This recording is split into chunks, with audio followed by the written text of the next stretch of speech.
The huge metal doors of the Galactic Council chambers opened with a deep sound that made everyone inside turn to look.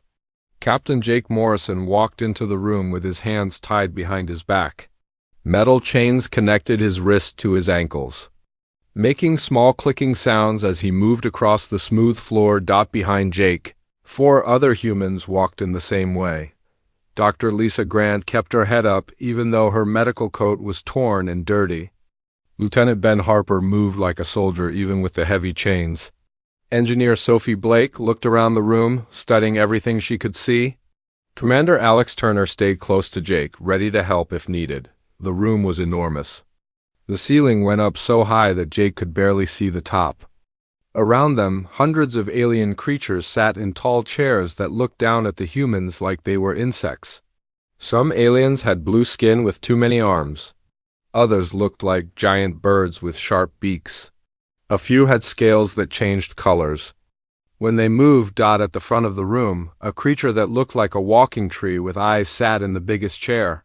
This was Ambassador Zextara of the Viridian Empire. His voice was deep and slow when he spoke, like wind moving through.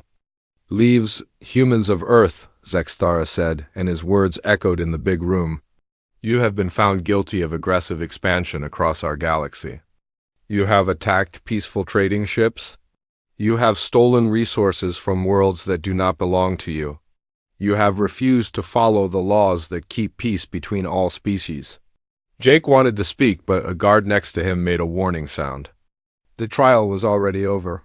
They had not been allowed to tell their side of the story. The council had decided that humans were guilty before the trial even started. "The evidence is clear," Zextara continued. "Your species destroyed 3 pirate fleets that were conducting legal business in neutral space. You established military bases on worlds without permission from this council. You have shown that humans cannot be trusted to follow galactic law." Lisa made a small angry sound. The 3 pirate fleets had been attacking human colony ships full of families. The military bases were built to protect those same families from more attacks. But the council did not want to hear about human families or human children. They only wanted to hear about human crimes. "Your punishment has been decided," Zextara announced. Around the room, aliens leaned forward to hear better. Some of them looked excited, like they were watching entertainment. "You will be exiled to Kithara Prime." A sound like gasping came from some of the alien watchers. Even they knew what Kithara Prime meant. It was a world where nothing lived for long. It was a place the council sent criminals when they wanted them to suffer before they died. "Kithara Prime will be your new home," Zextara said, and Jake could hear satisfaction in his voice. "The gravity there is twice as strong as your Earth. The air contains acid that will burn your skin and lungs. Predators the size of your largest. Land animals hunt in groups. The temperature changes from freezing cold to burning hot every day. You have 72 hours to prepare for transport." Behind Zextara, a large screen showed images of Kithara Prime. The planet looked like a nightmare. Red and black rocks covered the surface. Storms of green gas moved across the land like poison clouds. In one image, creatures with too many legs and crystal shells tore apart something that might have once been alive. The aliens in the watching seats made happy sounds. Some clapped their hands or wings or tentacles. Humanity had grown too strong. Too fast. Earth ships had been exploring new star systems and finding new worlds to live on. Earth traders had been making deals that took business away from older species. Earth soldiers had been winning fights that other species thought humans should lose. This punishment would teach the galaxy. What happened to species that forgot their place? Humans would die slowly on Kithara Prime, and everyone would remember. Not to challenge the established order. Jake looked around the room at all the alien faces watching him. Most looked pleased. A few looked sorry, but not sorry enough to speak up. He caught Lisa's eye and saw her give him the smallest nod. They had talked about this possibility during their trip to the trial. They had known the council would not be fair, but the aliens had made one big mistake in planning this punishment. They had studied human cities and human technology and human government. They had learned about human wars and human peace treaties and human trade agreements. But they had never studied what made humans different from every other species in the galaxy. They had never studied what happened when humans had nothing left to lose. "The transport ship is waiting," Zexthara said. "Guards will escort you to. Prepare for departure. You may take basic tools and supplies, but no weapons and no communication devices. The ship will take you to Cathara Prime and leave you there. There will be no rescue. There will be no return." As the guards moved forward to lead them away, Jake heard someone in the watching seat say something in a language he did not understand. Other aliens laughed in response. He did not need to understand the words to know they were making jokes about how quickly the humans would die. The walk to the holding area was long. The space station where the trial took place was built for aliens, so everything was the wrong size for humans. Doors were too wide or too narrow. Stairs were too high or too low. The air smelled like metal and something sweet that made Jake's stomach feel sick. In the holding area, 300 other humans waited for them. These were the colonists from the 3 worlds that the pirates had attacked. Men and women and children who had never fired a weapon or hurt anyone. Families who had just wanted to build new homes far from Earth's crowded cities. "What did they decide?" asked an older man named Carl Peterson. He had been a teacher on New Boston Colony before. "The pirates came." "Cathara Prime," Alex said simply. The room became very quiet. Even the children stopped talking. Everyone knew stories about Cathara Prime. It was the planet the Council used when they wanted criminals to disappear forever. "How long do we have?" asked a woman holding a baby. 72 hours to get ready," Jake answered. "Then they transport us and leave us there." "We're going to die," someone whispered. "No," Jake said, and his voice was strong enough that everyone could hear. "We're going to live. We're going to do more than live. We're going to show these aliens what happens when they underestimate humans." Lisa stepped forward. "Jake's right. They think they're sending us to die because they don't understand what humans can do. Every species in this galaxy evolved on worlds that were easy to live on. Earth was never easy. We learned to survive ice ages and volcanic eruptions and diseases, and predators and 1,000 other things that should have killed us." Sophie nodded. "I've been looking at the data they showed us about Cathara Prime. It's hostile, but it's not impossible. The gravity is strong, but we can adapt. The atmosphere is toxic, but we can filter it or neutralize it. The predators are dangerous, but so were the animals our ancestors faced on Earth." Ben looked around at all the families. "Every human in this room is alive because their ancestors survived things that killed other creatures. We carry those survival skills in our blood and our brains. The Council thinks they're punishing us, but they're actually giving us exactly what humans do best with, a challenge." Jake watched the faces around him change from fear to something else, not hope exactly, but determination. These people had left Earth to build new worlds. They had crossed the galaxy to make better lives for their children. They were not going to give up now. 72 hours, Jake said. "We use every minute to prepare. We gather every tool, every piece of equipment, every bit of knowledge we can carry. And then we go to Cathara Prime and we build something that will make the Council regret they ever heard of humanity." The transport ship arrived exactly when Zexthara had promised.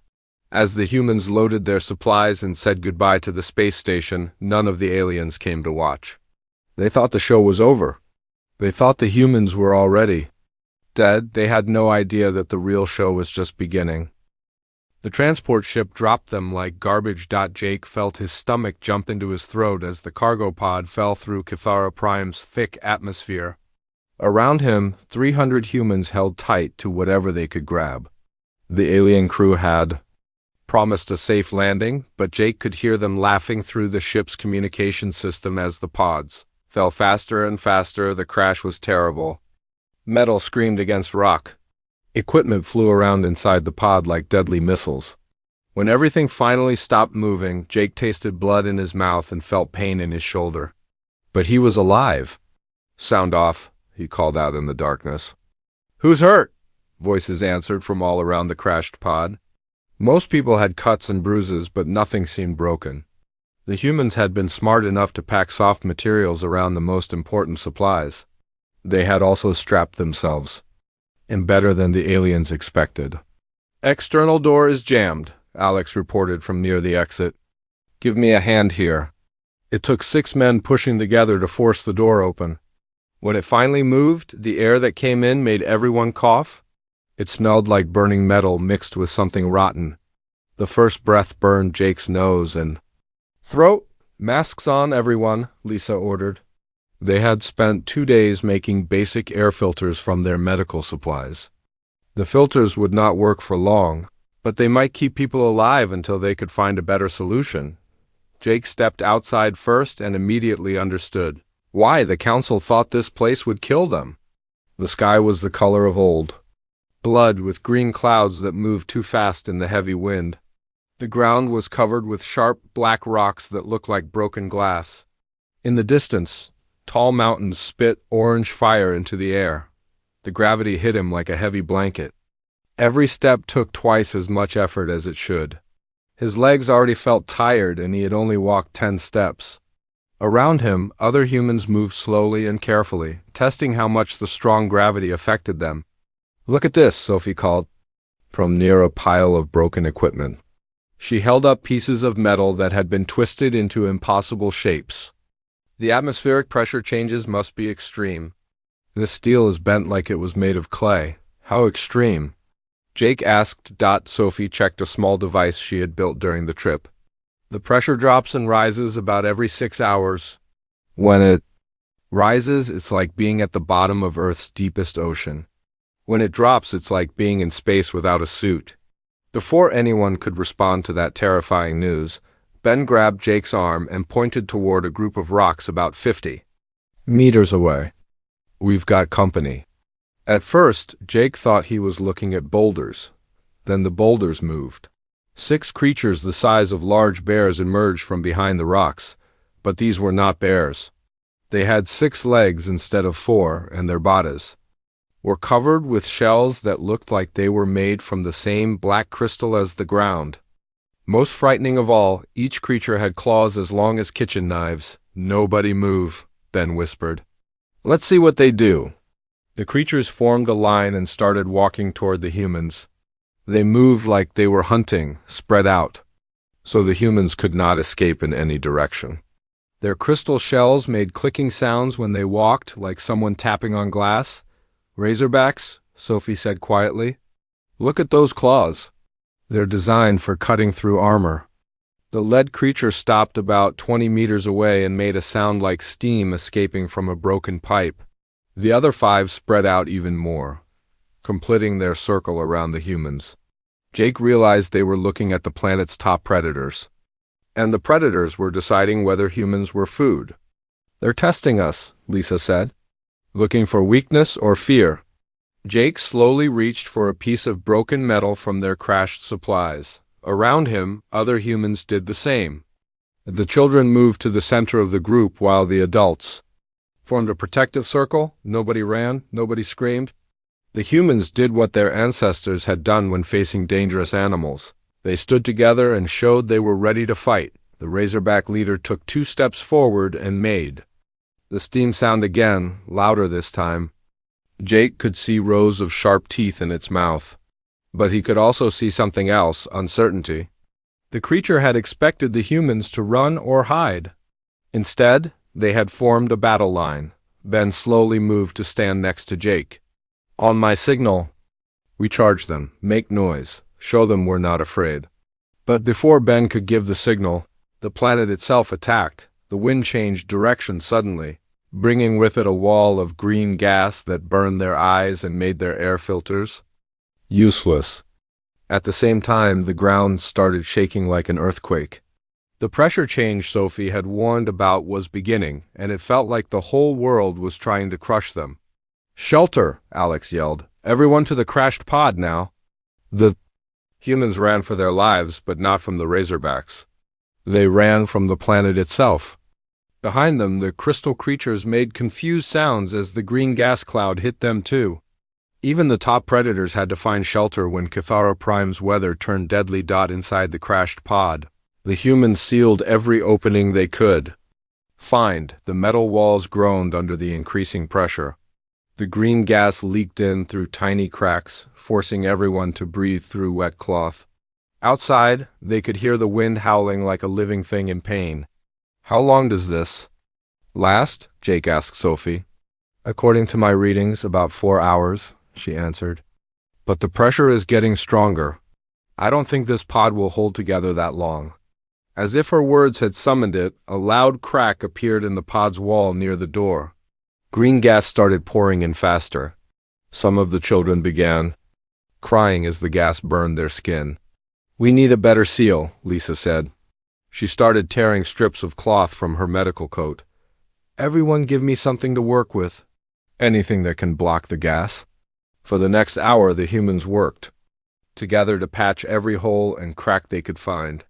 They used clothing, medical supplies, food containers, and even mud from the floor. When the pressure got so strong that the walls started bending inward, they braced them with broken pieces of equipment. "This is insane," one of the colonists said. "No planet should be this hostile." "Earth wasn't exactly friendly either, Carl," Peterson replied. The old teacher was helping hold up a section of wall that threatened to collapse. "Our ancestors survived ice ages that lasted thousands of years. They lived through volcanic eruptions that blocked out the sun. They fought predators with nothing but rocks and sticks." "But this is different," the colonist argued. "This is impossible." "No," Jake said firmly. "This is Tuesday."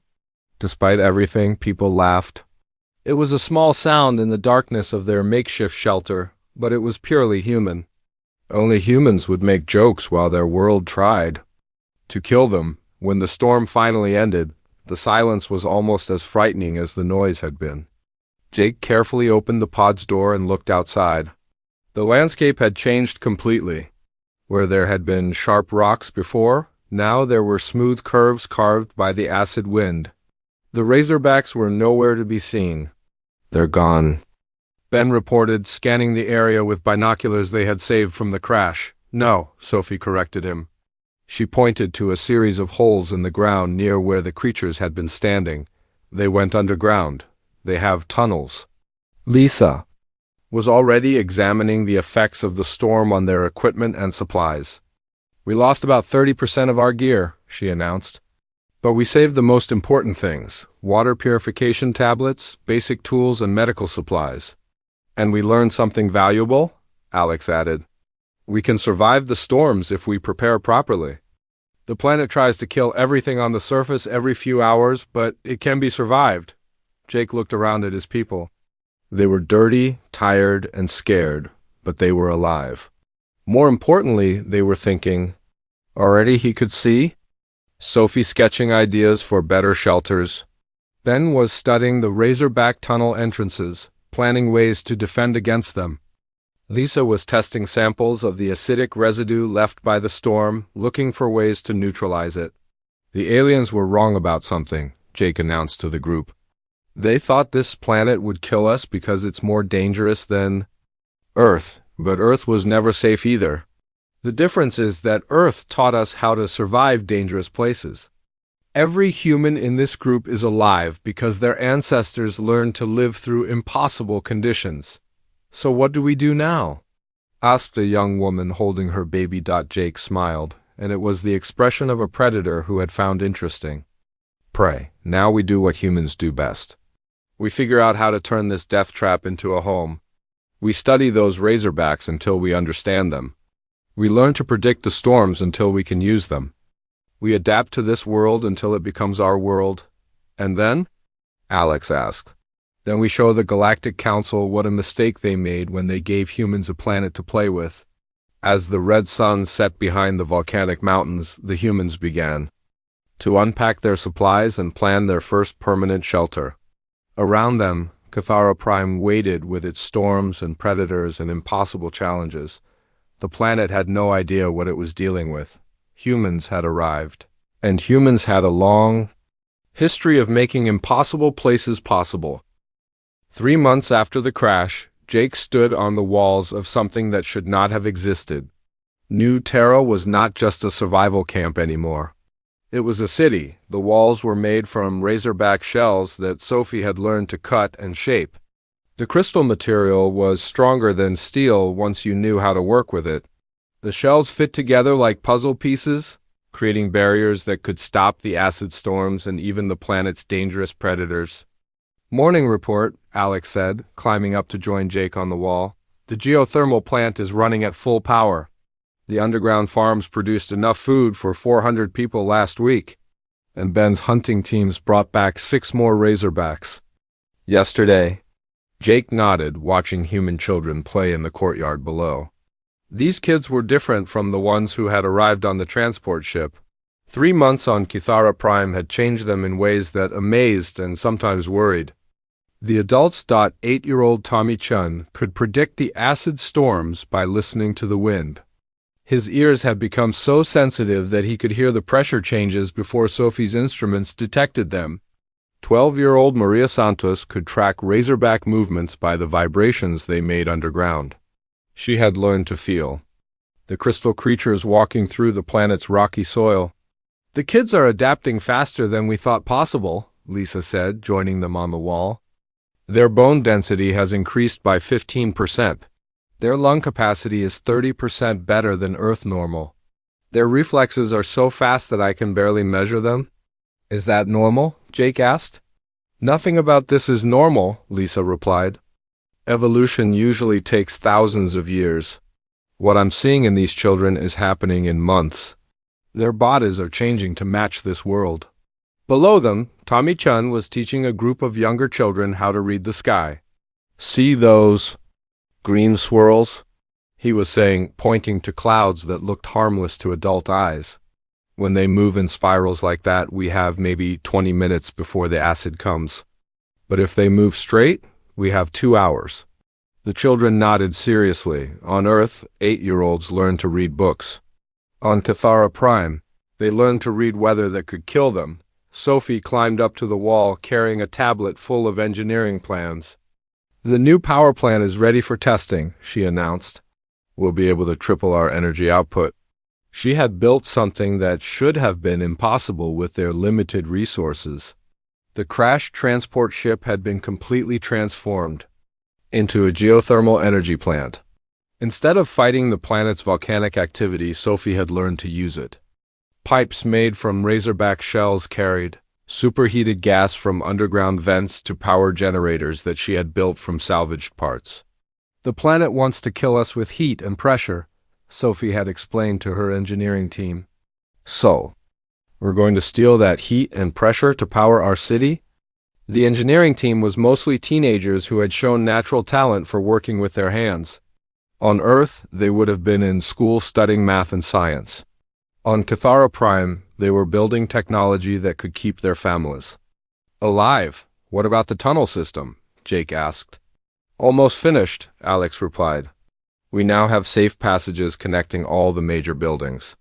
Even if a storm lasts longer than usual, people can move around underground without exposure to the acid."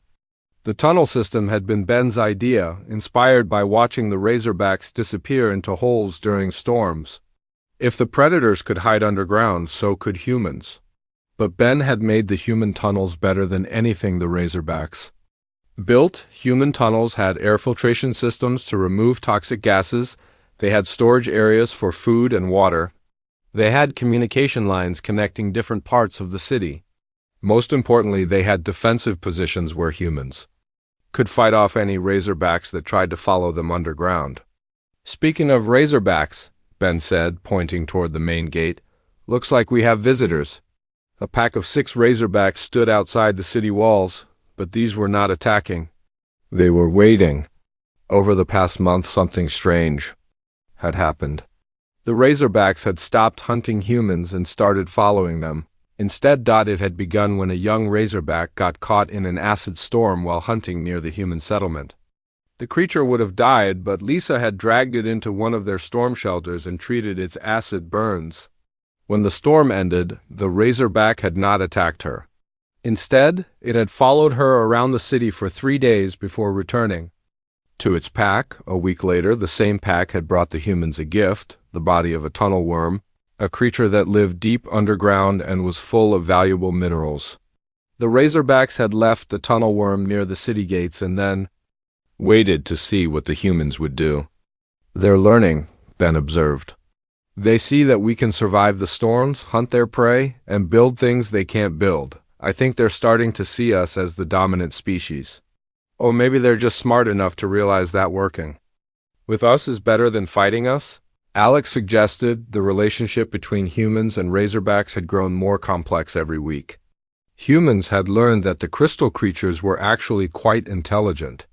They used tools, communicated with each other through clicking sounds, and even showed what looked like emotions when members of their pack were hurt or killed. "Dr. Grant, to the medical bay, please," came a voice over the city's communication system. "We have a situation." Lisa ran toward the medical building, with Jake and the others following. Inside, they found something that made Jake's heart skip. A Razorback was lying on one of the medical tables, and a human child was treating its wounds. "Tommy, get away from that thing," Jake ordered. "It's okay," Tommy said calmly, not looking up from his work. "She's hurt. The acid got through a crack in her shell during the last storm. I'm just cleaning the wound like Dr. Grant taught us." The Razorback was indeed injured. A section of its crystal shell had been damaged, and the soft tissue underneath was burned by acid. But the creature was not struggling or trying to attack. It was lying still and letting the 8-year-old boy help it. "How did it get in here?" Alex asked. "I brought her," Tommy replied. "She was scratching at the gate, making hurt sounds. So I opened the gate and she followed me here." "You opened the gate for a Razorback?" Jake couldn't believe what he was hearing. "She needed help," Tommy said simply. "And she's not dangerous, not to us anyway. She knows we're the smart ones now." Lisa came forward slowly and examined the creature's wounds. "The boy is right," she said after a moment. "This is a clean acid burn. It needs treatment or infection will set in, but look at this." She pointed to the Razorback's behavior. The creature was watching Tommy work, and every time the boy's treatment caused pain, it made a small sound but did not pull away. It was trusting a human child to help it. "This changes everything," Ben said quietly. "If we can work with them instead of fighting them, the Razorbacks become allies instead of threats." Over the next 2 hours, they watched Tommy clean and bandage the Razorback's wounds. The creature accepted the treatment and even seemed to understand when Tommy explained what he was doing. When the work was finished, the Razorback touched the boy gently with one of its smaller claws before walking slowly back toward the gate. "Will she be okay?" Tommy asked Lisa. "I think so," Lisa replied. "You did good work." "Tommy, you can't just bring dangerous animals into the city without asking permission first." "She's not dangerous," Tommy insisted. "Not to us. She knows. We're the pack leaders now." That evening, the Razorback returned with its entire pack. They left another tunnel worm at the city gates, along with several chunks of valuable crystal ore. But this time they did not leave immediately. They settled down outside the walls, like guards protecting the human settlement. "They're offering to join our pack," Ben realized. "They want to be part of our group?" Jake stood on the wall looking down at 6 of the planet's most dangerous predators who were now apparently willing to work with humans. Around him, his people had built a thriving city in one of the most hostile places in the galaxy. Children who had been born on Earth were adapting to an alien world so quickly that it scared and amazed him. "We're not the same species that got off that transport ship," he said to Alex. "No," Alex agreed, "we're not. The question is, what are we becoming?" Jake looked out over New Terra, with its crystal walls and volcanic power plant and underground tunnels. He watched human children who could predict acid storms playing with their parents, who had learned to hunt the galaxy's most dangerous predators. He saw Razorbacks standing guard over human families and engineers building impossible machines from alien materials. "We're becoming something the galaxy has never seen before," Jake answered. "We're becoming humans who don't know the meaning of impossible." In the distance, the volcanic mountains glowed against the alien sky. Tomorrow would bring new storms, new challenges, new opportunities to prove that humans could adapt to anything. The Galactic Council had given them a world that was supposed to kill them. Instead, they had given them a world that was making them stronger than they had ever been before, and the best part was, the Council had no idea what they had created. They thought they were watching a slow extinction. 2 years after the exile, Captain Veltar of the Viridian Empire stared at his ship's sensors and refused to believe what he was seeing. The readings had to be wrong. Nothing could survive on Cathara Prime for 2 years, especially not the soft creatures called humans. "Run the scan again," he ordered his science officer. "Sir, I have run it 5 times. The results are the same. There is a large settlement on the planet's surface. Multiple buildings, power generation, organized structures. And sir, there are life signs, many life signs." Veltar felt his skin change color with confusion and anger. The Galactic Council had sent him to check on the human exile. They expected him to find bones and maybe a few desperate survivors hiding in caves. Instead, his sensors showed what looked like a thriving city. It must be an equipment malfunction, Veltar decided. Prepare a shuttle. We will land and see for ourselves. The shuttle carried 6 Viridian soldiers, all equipped with environmental suits designed to protect them from Cathara Prime's toxic atmosphere. As they descended through the acid clouds, Veltar saw something that made his 3 hearts skip. Beats. The humans had built walls that reached into the poison cloud layer itself. But these walls were not trying to keep the toxic atmosphere out. They were designed to harvest it. Pipes and collection systems gathered the acid gases and fed them into what looked like industrial processing plants. "How is this possible?" Veltar whispered. "Unknown, Captain," his pilot replied. "Our data indicates that Cathara Prime should have killed them within weeks."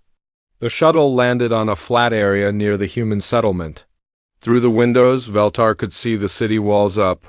Close, they were made from some kind of crystalline material that reflected the red sunlight like black mirrors. The walls were smooth and strong, clearly built by intelligent hands, but the most shocking sight was the guards on those walls. Humans walked back and forth wearing armor that seemed to shine with rainbow colors, but they were not alone. Next, to each human guard stood creatures that Veltar recognized as Razorbacks. The planet's most dangerous predators, the Razorbacks were not attacking the humans. They were working with them. "Sir," one of his soldiers said nervously, "those predators are supposed to hunt in packs and kill everything they see." "I know what they are supposed to do," Veltar snapped. But he did not know what they were actually doing. This was beyond anything in Viridian military training. A large gate in the city wall opened, and figures approached the shuttle. Veltar put on his environmental suit and stepped outside, flanked by his armed soldiers. The gravity immediately tried to crush him to the ground. Even with his powered suit, moving was difficult. The humans moved normally. They walked across the heavy gravity landscape like it was as easy as breathing. Their leader stepped forward, and Veltar realized with shock that he recognized the human. It was Jake Morrison, the criminal who had been sentenced to die on this world. "Welcome to New Terra," Jake said calmly. His voice came through a translation device that somehow worked despite the electromagnetic interference that should have disrupted all electronics. "I assume you're here to check if we're dead yet." Veltar tried to maintain his authority. He was a captain of the Viridian Empire, representing the power of the Galactic Council. These humans were supposed to be prisoners. "You are still criminals exiled by the Galactic Council. We are here to check that you are following the terms of your punishment." "Our punishment?" Another human stepped forward. This was a female wearing clothes that looked like they were made from processed razorback shells. "Let me show you how. We're following our punishment." What happened next sent messages that would reach every corner of the galaxy within days. The humans gave the Viridians a tour of their city, and every step showed the aliens how completely they had misunderstood what humans were capable of. The tour began at the power plant, where Sophie Blake explained how they had turned the planet's volcanic activity into unlimited energy. The crashed transport ship had been completely rebuilt into a geothermal facility that produced more power than most space stations. "The planet tried to kill us with heat and pressure," Sophie said cheerfully. "So we decided to steal that heat and pressure to run our city?" "Works pretty well, actually." Next, they visited the underground farms where Earth crops had been modified to grow in Cathara. Prime's acidic soil, Dr. Lisa Grant showed them vegetables and grains that not only survived in toxic conditions, but actually thrived in them. "We discovered that some Earth plants actually grow better when the soil has a little acid in it," Lisa explained. "So we bred new versions that love the local conditions. Now we produce more food per acre than most agricultural worlds. The manufacturing facilities were even more impressive. Human workers, protected by armor made from processed razorback shells, refined the planet's toxic atmospheric compounds into advanced materials. The rainbow sheen on their armor came from treating the crystal shells with concentrated acid to create something stronger than military-grade metal. The atmosphere that was supposed to kill us turns out to be full of useful chemicals," explained one of the workers. "We just had to learn how to process them safely." But the real shock came when they visited the training grounds. Human children, some as young as 10 years old, were sparring with juvenile razorbacks. Not fighting them as enemies, but working with them as partners. "The razorbacks are actually very intelligent," Ben Harper explained to the stunned Viridians. "Once they realized we were the dominant species on this planet, they wanted to join our pack. Now they help us hunt tunnel worms, guard our city, and even assist with construction work." Veltar watched a human child give commands to a creature that should have eaten the child without thinking twice. The razorback followed the commands perfectly, like a trained working animal. "This is impossible," Veltar said. "We get that a lot," Jake replied. The tour continued through research laboratories where humans studied the planet's ecosystem, workshops where they built advanced technology from local materials, and schools where children learned subjects that did not exist anywhere else in the galaxy. Atmospheric chemistry, pressure dynamics, predator psychology, and volcanic engineering, listed one of the teachers when asked what subjects they taught. Standard curriculum for anyone growing up on a Deathworld. When the tour was finished, Veltar and his soldiers prepared to return to their shuttle. But when they tried to start the engines, nothing happened. The shuttle's electronics were completely dead. "Having trouble?" Dr. Grant approached with a knowing smile on her face. "Our equipment appears to have malfunctioned," Veltar said stiffly. "Funny thing about electronics on Cathara Prime," Lisa said conversationally. "The electromagnetic interference from the planet's mineral deposits can be pretty intense, especially when those minerals are concentrated and focused through crystalline lens arrays." She gestured toward the city walls, and Veltar suddenly understood. The humans had not just built their city on top of the planet's electromagnetic anomaly, they had learned to control it and use it as a weapon. "Your shuttle will work fine once we adjust the interference pattern," Jake said, joining them. "But first, you're going to deliver a message to the Galactic Council." "What message?" Veltar demanded. "Tell them that their prison has become our fortress," Jake replied. "Tell them that humans don't die on Deathworlds. We make Deathworlds into homeworlds. And tell them that if they want to try their luck against us again, they're welcome to visit in person." Jake paused, looking up at the city walls where human guards and razorback partners watched the alien visitors with calm confidence. "Also tell them that this is just one city on one continent of one planet. We have 2 years of exploration ahead of us and a whole world to turn into humanity's first real fortress. By the time we're finished with Cathara Prime, it won't be a Deathworld anymore. It will be the most dangerous place in the galaxy to threaten humans." Sophie made an adjustment to something that looked like a crystalline antenna array, and the shuttle's engines suddenly came back to life. "Safe travels," Jake said politely. "And thank you for visiting New Terra. Tell your friends about us." As the Viridian shuttle lifted off, Veltar looked down at the human city one last time. The walls gleamed in the red sunlight, the razorbacks moved in formation like trained soldiers, and the humans went about their daily work like they owned The most hostile planet in known space. Because they did own it. They had taken a world that was designed to kill them and turned it into something that made them stronger, smarter, and more dangerous than any species in the galaxy had ever imagined. Veltar opened a communication channel to the Galactic Council as his ship left Kithara Prime's atmosphere. He had a message to deliver, and it was going to change everything. The humans were no longer prisoners. They were no longer refugees. They were no longer victims. They had become something that the galaxy had never seen before, and something that the Galactic Council was going to regret creating. They had become humans with a Deathworld to call home. The emergency meeting of the Galactic Council was the largest in its history. Representatives from every major species filled the chambers, their voices creating a noise like angry insects. At the center of it all, Ambassador Zexthara stood, with his skin pale and his leaves drooping with fear. "The reports are confirmed," Zexthara announced, his voice barely carrying over the noise. "Human ships have been seen in 17 different star systems. They are not refugees seeking help. They are offering services that other species cannot provide." The noise in the chamber grew louder. Everyone was talking at once, demanding explanations, expressing disbelief, or sharing their own encounters with the humans who were supposed to be dead. "Silence," commanded the Council Prime. When the room became quiet, she continued, "We will hear the reports in order. Start with the Rigel incident." A blue-skinned delegate from the Zephyrian mining colonies stepped forward. 3 months ago, human ships arrived at our mining operations on Rigel 7. We told them the work was too dangerous for their species.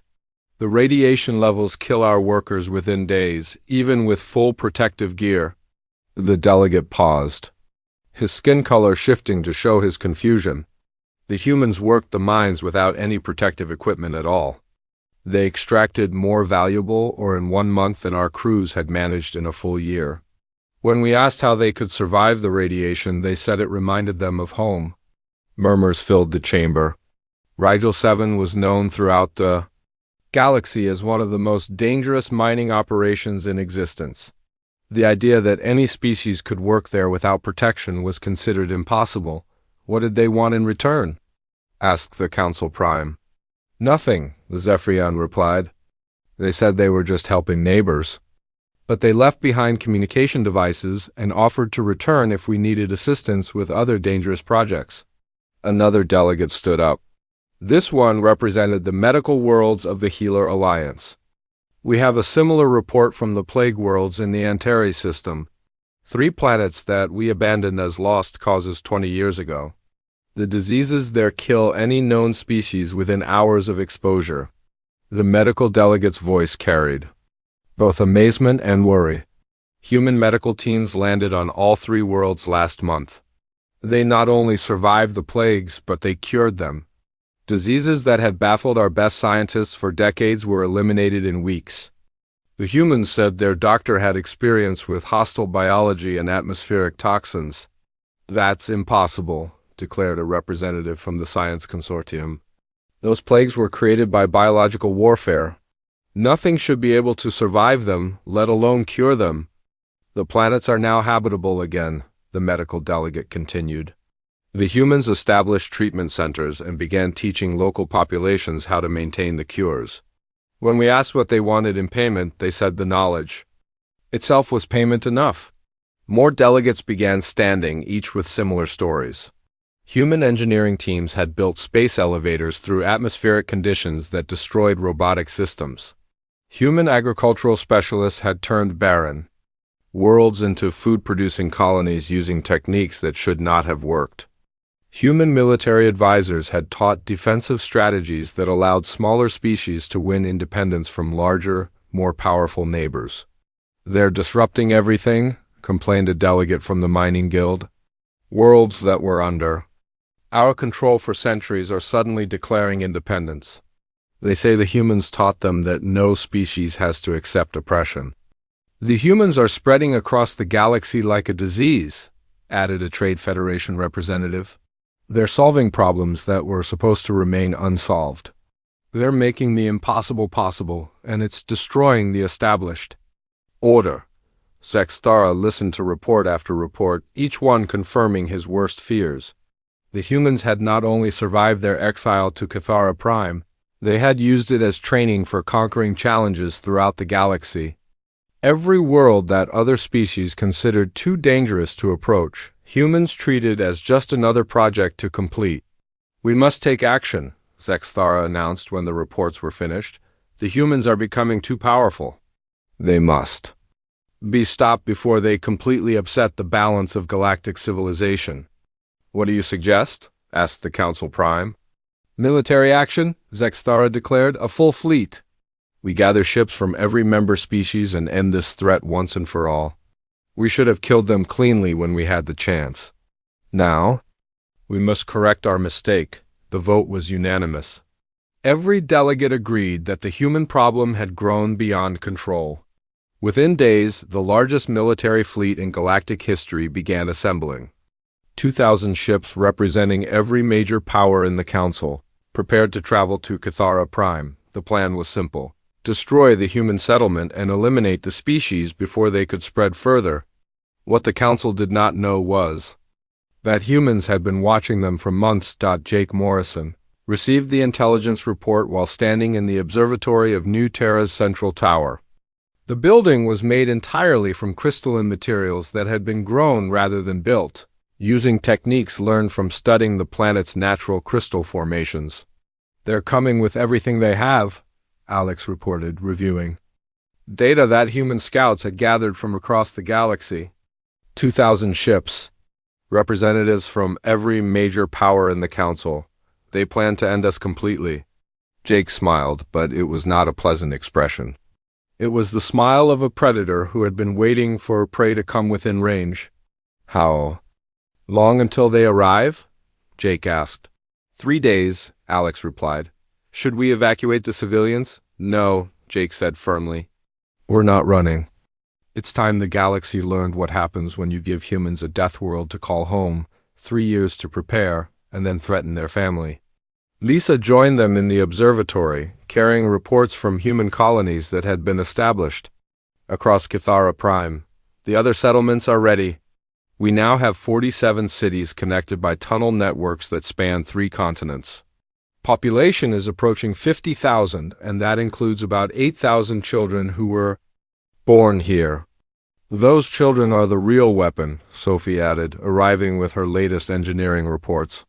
"They don't know that anything is impossible.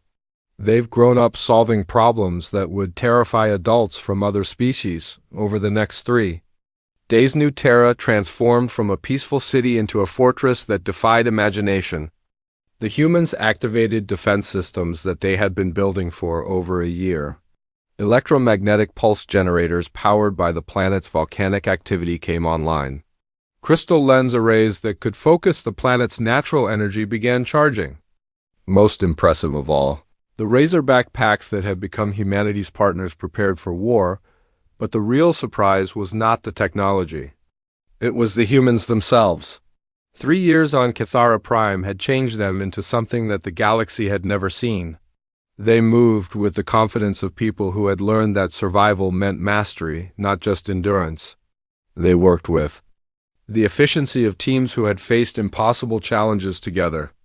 They planned with the creativity of minds that had been forced to solve problems no other species had ever encountered. When the Galactic Council fleet arrived in the Cathara system, they expected to find a small settlement of desperate refugees. Instead, they found a planet that had been turned into the galaxy's most advanced fortress. Defended by humans who had spent 3 years learning to turn impossible conditions into advantages, the battle began at dawn on Cathara Prime's largest continent. The Council fleet opened fire from orbit, expecting to quickly destroy the human cities. Instead, their energy weapons were absorbed by crystal arrays and redirected back at their own ships. Their missiles were destroyed by electromagnetic pulses that turned their own guidance systems against them. But the real shock came when the humans fought back. They did not use conventional weapons. Instead, they weaponized the planet itself. Toxic atmospheric compounds that had been refined into chemical weapons were launched into space using volcanic pressure systems. Electromagnetic storms generated by the planet's mineral deposits were focused and directed at specific targets. Most devastating of all, the planet's gravity wells were manipulated to create kinetic bombardment effects that tore through enemy shields like they were made of paper. The Council fleet, which had seemed overwhelmingly powerful when it arrived, was reduced to scattered debris within hours. Those ships that survived were disabled and drifting, their crews trapped in escape pods that human rescue vessels collected with careful efficiency. But the most important part of the battle was not the destruction. It was what happened afterward. As human ships pulled Council survivors from the wreckage, the galaxy watched something that had never been seen before. The species that had been attacked was offering medical aid to their attackers, shelter to their enemies, and ultimately forgiveness to those who had come to destroy them. Dr. Grant treated wounded Viridian soldiers with the same care she gave human patients.